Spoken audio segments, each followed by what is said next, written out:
नमस्कार दोस्तों, स्वागत है आप सभी का आपके अपने यूट्यूब चैनल में। दोस्तों, हम लोग एससीईआरटी की बुक हमारा पर्यावरण का अध्ययन कर रहे थे। चैप्टर 7 हम लोगों ने कंप्लीट कर लिया था। आज की इस वीडियो में चैप्टर 8 देखेंगे, जो कि है पारिस्थितिकी तंत्र यानी कि इकोसिस्टम। मोस्ट इम्पॉर्टेंट चैप्टर है। अक्सर इस चैप्टर से जो है 1 से 2 प्रश्न टेट के एग्जाम में पूछे जाते हैं, चाहे वो यूपी टेट का एग्जाम हो चाहे सी टेट का। तो चलिए सबसे पहले यहाँ पे हम लोग शुरू करते हैं। पारिस्थितिकी तंत्र यानी इकोसिस्टम। सबसे पहला प्रश्न तो यहीं से पूछा जाता है कि इकोसिस्टम शब्द का प्रयोग सबसे पहले किसने किया था। तो यहाँ पे इस बुक में तो नहीं दिया है, लेकिन हम आपको बता देते हैं कि इकोसिस्टम शब्द का प्रयोग सर्वप्रथम एजी टांसले नामक वैज्ञानिक ने 1935 में किया था।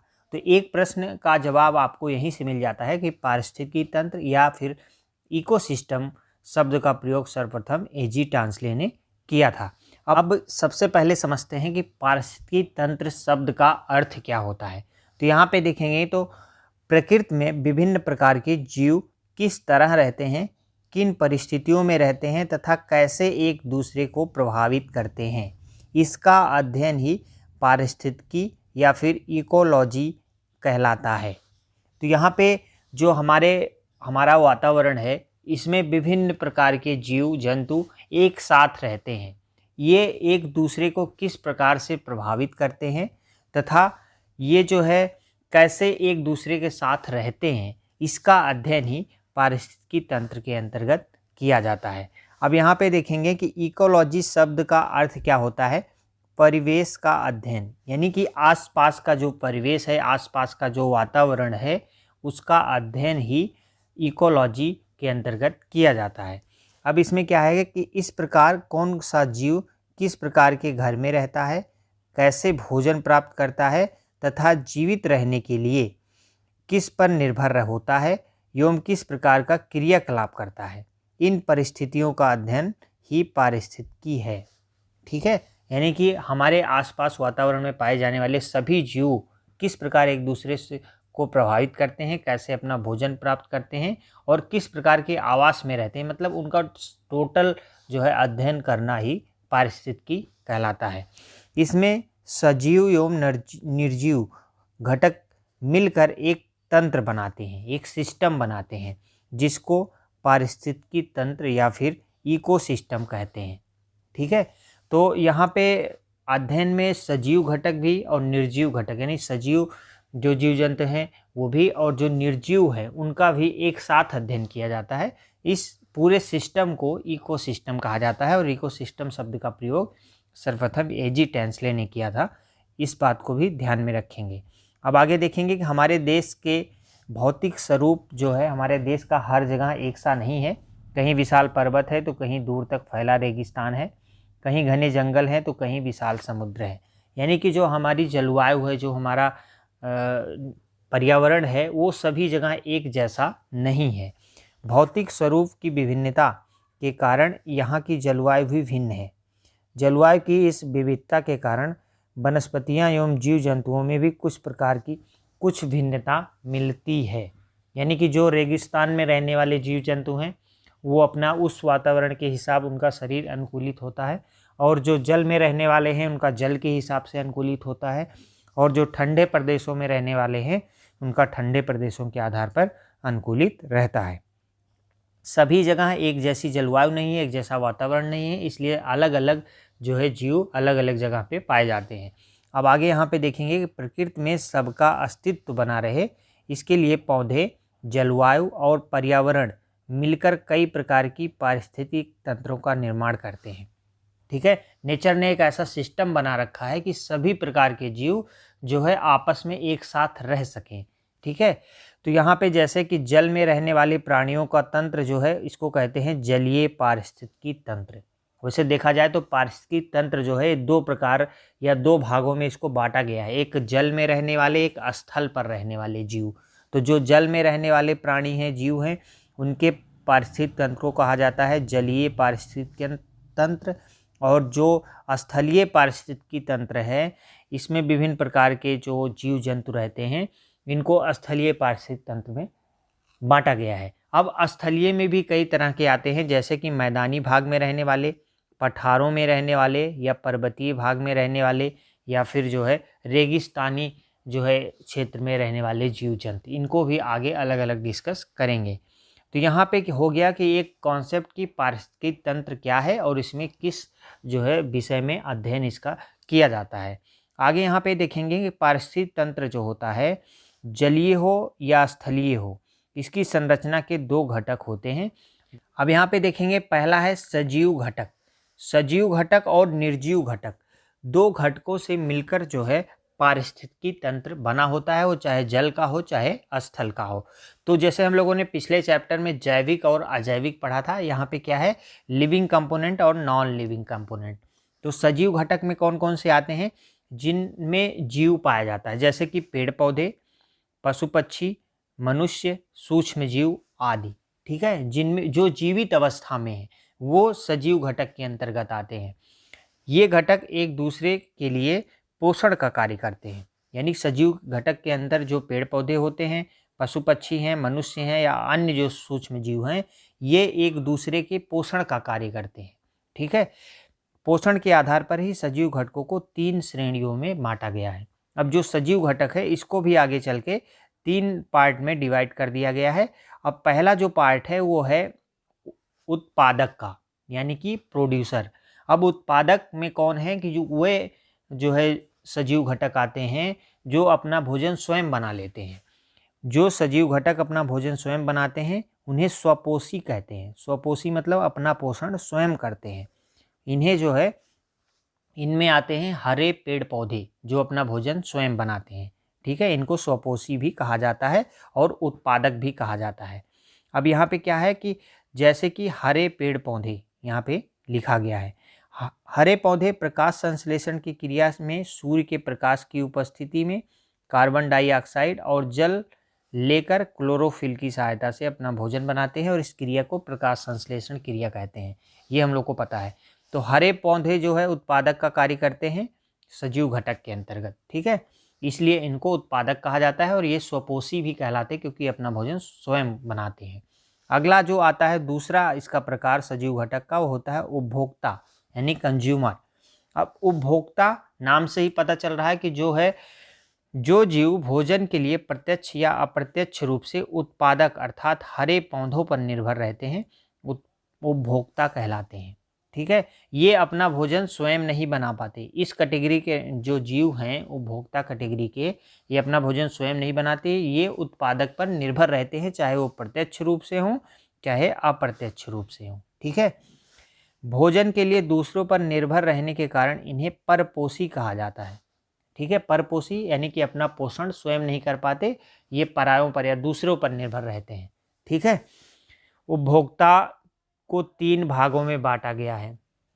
ये प्रत्यक्ष रूप से निर्भर हैं या अप्रत्यक्ष रूप से, इसको ध्यान में रखते हुए इनको 3 भागों में बांटा गया है। पहला है प्रथम चरण के उपभोक्ता, यानी कि या इन्हें प्राथमिक उपभोक्ता भी कहते हैं। प्रथम चरण के उपभोक्ता ये शाकाहारी होते हैं, यानी ये जंतु जो होते हैं भोजन के लिए सीधे उत्पादक अर्थात हरे पौधे या पेड़ पौधों पर निर्भर रहते हैं, शाकाहारी होते हैं और अपना भोजन सीधे जो है हरे पेड़ पौधों से ही प्राप्त करते हैं, उनको खाकर प्राप्त करते हैं, इसलिए इनको प्रथम चरण का उपभोक्ता कहते हैं। ठीक है, यानी कि ये प्रत्यक्ष रूप से जो है हरे पेड़ पौधों पर निर्भर रहते हैं।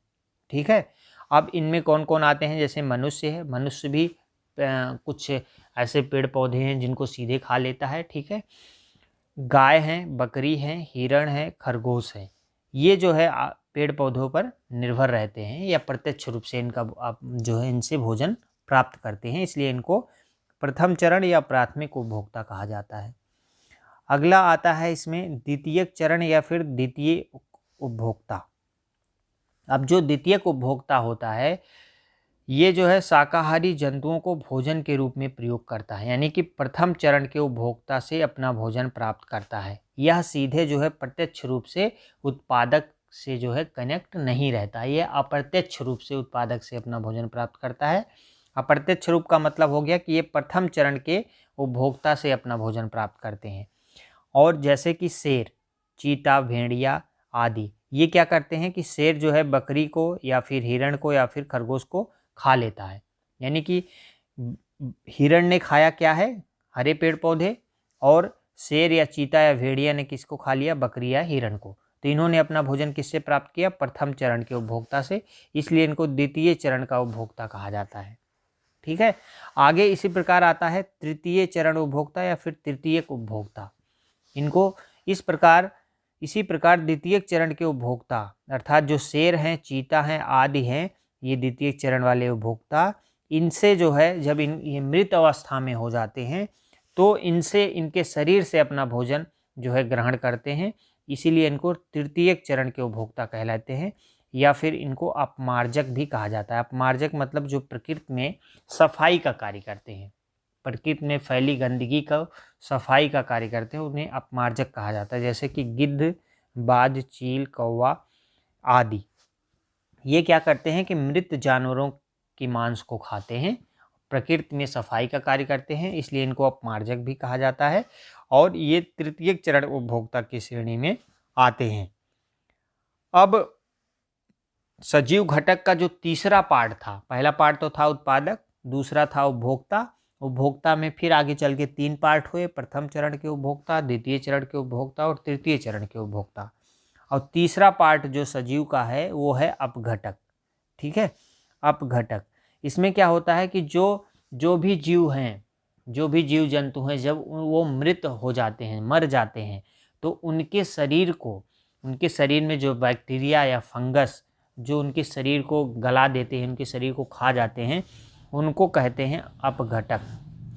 ये क्या होते हैं, जो मृत जीवधारियों एवं सड़ी गली वस्तुओं को खाकर इनसे पोषण प्राप्त करते हैं, जैसे कि बैक्टीरिया और कवक, इनको जो है अपघटक कहा जाता है। मृत शरीर से पोषण लेने के कारण इन्हें मृतपोषी भी कहा जाता है। ठीक है, यहाँ पे सबसे पहले हम लोगों ने देखा था स्वपोषी, जो कि हरे पेड़ पौधे थे। उसके बाद परपोषी, जो कि जो उत्पादक पर निर्भर रहते थे, यानी हरे पेड़ पौधे पर अपना पोषण, अपना भोजन लेने के लिए निर्भर रहते थे। और यहाँ पे आ गया मृतपोषी, जो कि मृत शरीर से अपना भोजन या पोषण प्राप्त करते हैं, जैसे कि बैक्टीरिया और कवक, इनको मृतपोषी कहा जाता है। ठीक है, यहाँ पे एक फिगर भी दिया गया है कि आपको समझने के लिए कि जैसे यहाँ पे पौधे यानी उत्पादक, उपभोक्ता और अपघटक सजीव का जो है यहाँ इन्होंने एक बना रखा है कि यहाँ पे पौधे हैं, पौधों को यहाँ पे दिखाया, टिड्डियों ने खाया। ठीक है, यहाँ से ऐसे आगे आया, मछली ने खाया टिड्डियों को, और यानी कीड़े मकोड़ों को, और मछली को यहाँ पे दिखा रहे हैं कि सांप ने खाया, और सांप को अंत में जो है गिद्ध ने, तृतीय चरण के उपभोक्ता ने खा लिया। ठीक है, तो यहाँ पे ये उत्पादक है हरे पेड़ पौधे, ये प्रथम चरण के उपभोक्ता हैं, ये द्वितीय चरण के उपभोक्ता हैं, ये तृतीय चरण के उपभोक्ता हैं, और यहाँ पे जो है क्या कहते हैं, ये अपमार्जक का कार्य कर रहे हैं, और ये अपघटक है। जब ये मृत हो जाएंगे तो कौन करेगा, बैक्टीरिया और कवक इसका अपघटन करेंगे। ठीक है, तो ये एक प्रकार का चेन जो है चलता रहता है। अब यहाँ पे दूसरा जो आ जाएगा नॉन लिविंग कंपोनेंट। अभी तक तो हम लोगों ने देखा कि लिविंग कंपोनेंट में कौन कौन है, सजीव घटक में कौन कौन से हैं, और यहाँ पे निर्जीव घटक में। ठीक है, तो निर्जीव घटक में क्या क्या आएगा कि पर्यावरण के निर्जीव घटक कौन कौन से हैं, जैसे कि स्थल मंडल, जल मंडल, वायुमंडल, यानी कि जो भूमि है, मिट्टी है, जो जल है और जो वायु है, ये निर्जीव घटक के अंतर्गत आता है। ये सभी हमें प्रकृति से ही प्राप्त होते हैं। निर्जीव घटक के कारण ही सजीव का विकास बेहतर ढंग से संभव है। यदि जल ना हो, भूमि ना हो, वायु ना हो, तो जितने भी सजीव घटक वाले कैटेगरी वाले जीव जंतु हैं उनका विकास संभव नहीं हो सकता। यानी कि एक पारिस्थितिकी तंत्र में सजीव घटक और निर्जीव घटक दोनों का होना आवश्यक है। ठीक, किसी भी निर्जीव घटक के अधिक या कम होने से पारिस्थितिकी तंत्र असंतुलित हो जाता है। इनमें एक बैलेंस भी होना चाहिए। अब आगे यहाँ पे देखेंगे कि पर्यावरण के जैविक और अजैविक घटक एक दूसरे से परस्पर संबंधित हैं। जैविक अजैविक का मतलब यही हो गया, सजीव और निर्जीव दोनों ही एक दूसरे को प्रभावित करते हैं। मनुष्य अपनी आवश्यकताओं को पूरा करने के लिए इन संसाधनों का अधिकाधिक प्रयोग कर रहा है। एक समय था, अब यहाँ पे जो है दिया गया है कि जो सजीव घटक हैं, निर्जीव घटक हैं, ये दोनों एक दूसरे को प्रभावित करते हैं और इनका एक बैलेंस में भी रहना ज़रूरी है। ठीक है, आगे यहाँ पे बताया गया है कि पहले के लोग जो है सड़क भी बनाते थे तो किनारे पेड़ पौधे को लगाते थे जिससे इनका बैलेंस बना रहे। ठीक है, आज क्या है कि पेड़ों को हम अपनी आवश्यकताओं के अनुसार अत्यधिक संख्या में काट रहे हैं जिससे हमारा पर्यावरण असंतुलित हो रहा है। ठीक है, तो आगे यहाँ पे कुछ जो है उपाय बताए गए हैं कि हमें अपने पर्यावरण को संतुलन, हमारे पर्यावरण का जो संतुलन है सजीव घटक निर्जीव घटक का, इसको बनाए रखने के लिए पेड़ पौधों का होना अति आवश्यक है। ठीक है, यहाँ पे आगे जो इम्पोर्टेंट है वो है आहार श्रृंखला, यानी फूड चेन क्या होता है। यदि आप लोगों ने पहले का जो है आप जो पढ़ा होगा वो भी थोड़ा सा भी आपको याद होगा तो यहाँ से आप अच्छे से समझ पाएंगे कि जैसे अभी तक हम लोगों ने देखा था कि जो पारिस्थितिक तंत्र है वो जल का अलग है, स्थल का अलग है, स्थल में भी पठार का अलग है, वन का अलग है, घास के मैदान का अलग है। तो यहाँ पे एक प्रकार की एक श्रृंखला चलती है, एक फूड चेन चलता रहता है हर पारिस्थितिकी तंत्र में।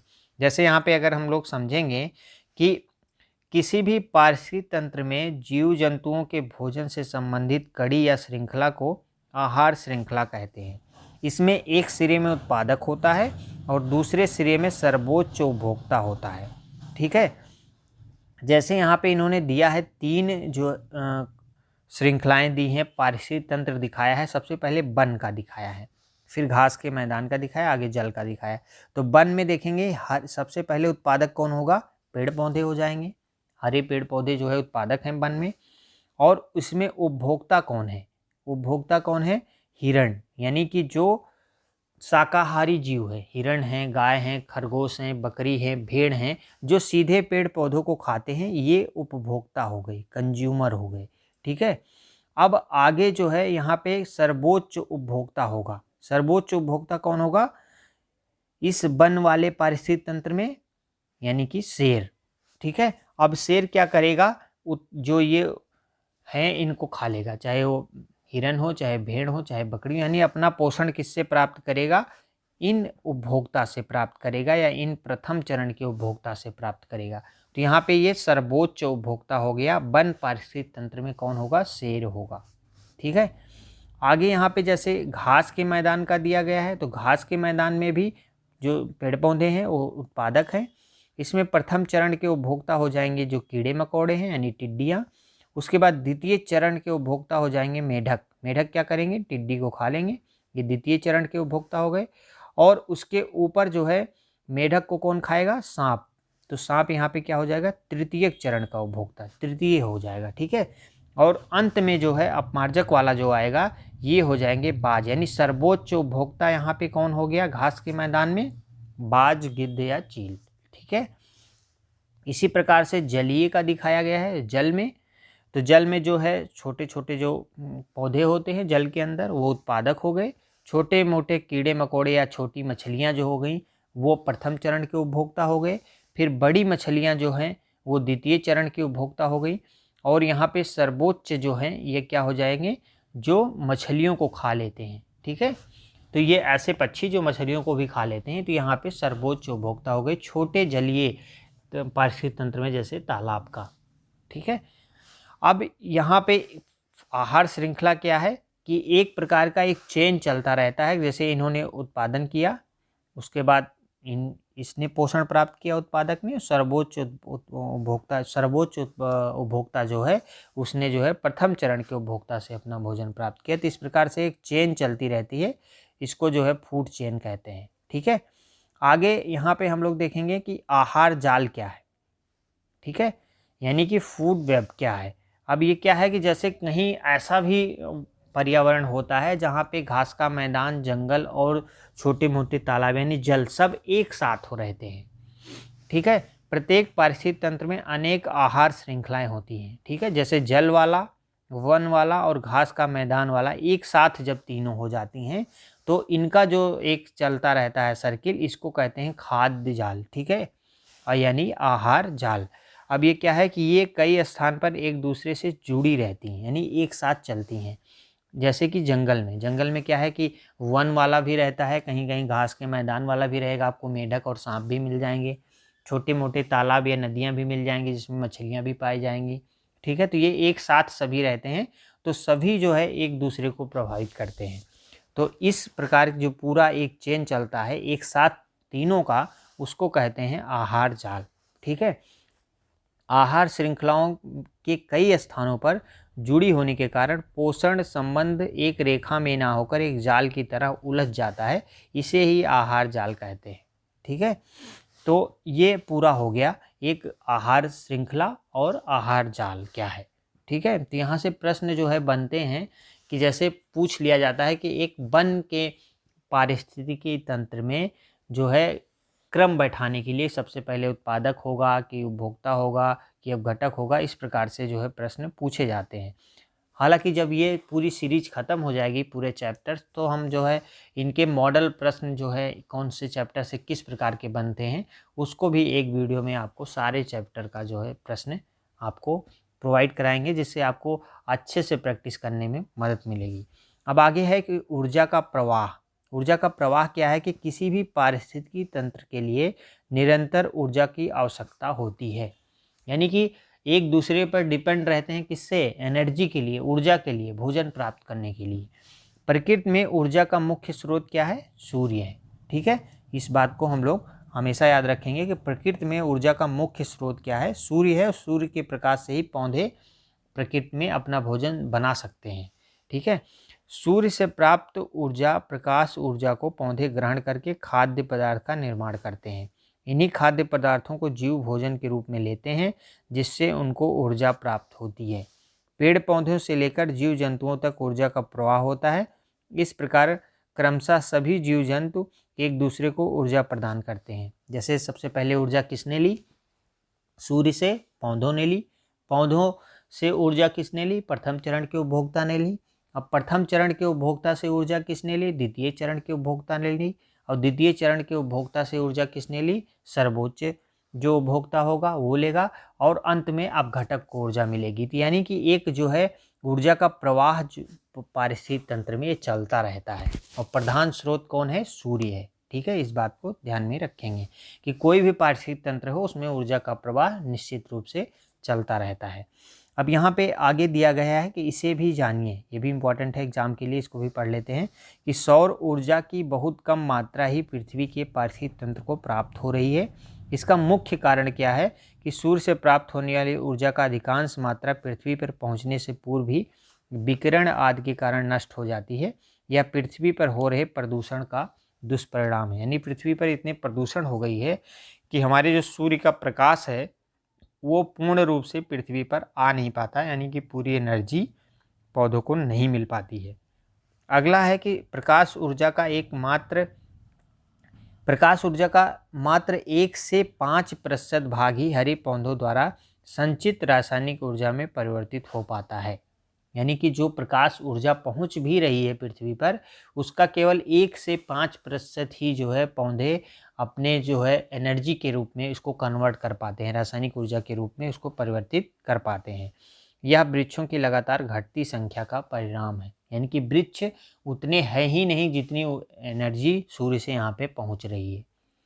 अगला है कि उत्पादक एवं उपभोक्ता स्तर पर ऊर्जा की मात्रा निरंतर कम हो रही है। यह वृक्षों तथा कुछ जीव जंतुओं की कम होती संख्या के कारण है। ठीक है, तो यहाँ पे सबसे पहले प्रधान ऊर्जा का स्रोत सूर्य है। ठीक है, और इसका जो है 1 से 5% भाग ही, ये आंकड़ा जो है आप याद रखेंगे, हरे पौधे द्वारा संचित रासायनिक ऊर्जा में परिवर्तित हो पाता है। तो ये 2 पॉइंट है जो यहाँ से याद रखने लायक है। आगे जो है पर्यावरण परिवर्तन, प्राणियों का अनुकूलन। यानी कि जैसे जैसे एटमॉस्फेयर जो हमारा चेंज हो रहा है, जो हमारा पर्यावरण चेंज हो रहा है, उसमें क्या होते हैं कि प्राणी जो है अनुकूल हो जाते हैं। जैसे रेगिस्तान में रहने वाले, इसको आप लोग पढ़ लीजिएगा, यहाँ पे कुछ भी इम्पोर्टेंट नहीं है। यहाँ पे एक चार्ट दिया गया है कि जैसे कुछ वातावरणीय दशाएँ दी गई हैं कि जैसे मरुस्थल में रहने वाले जो जीव हैं वो अपने शरीर को कैसे उस मरुस्थल में रहने के लिए अनुकूलित कर लेते हैं।